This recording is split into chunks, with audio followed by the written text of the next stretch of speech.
Kiambu County umuthi ni matangathira mutongoria wao Rigathi wa Gachagua ati atua kwaraniria no horo wa coalition aranirie tu na ma presidential candidate kana party leaders a ciama. Tumekubaliana hiyo?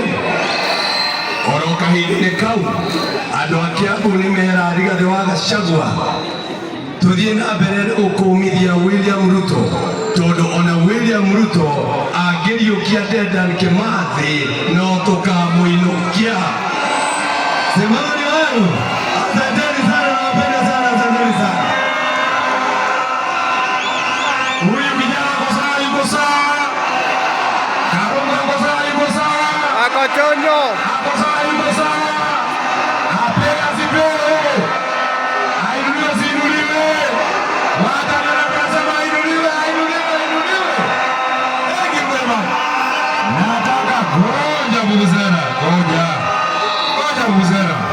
Ai, mamuno yamukania muno. Nataka niwakaribishie Deputy Party wetu wa chama, Mheshimiwa Cleophas Malala.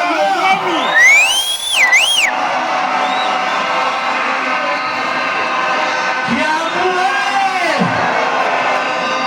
William Ruto aende asiende? Mimi nimesikia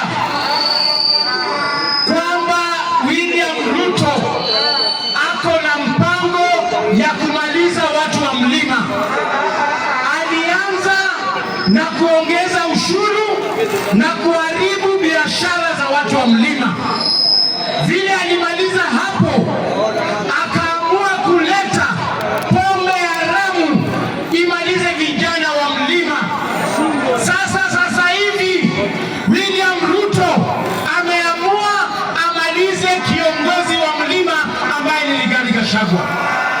Mimi nataka kuwaomba watu wa mlima mushikilie Rigiji, kwa sababu dawa ya kasongo ni huyu Rigathi Gachagua.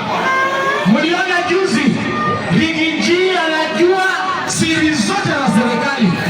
Kabla kasongo aongee, Rigiji ameshatambua. Jana amesema pale kwamba kuna polisi wawili ambao waliua yule daktari wakampiga risasi, nao polisi ni wa pale Kikuyu Police Station. Leo mkubwa wa DCI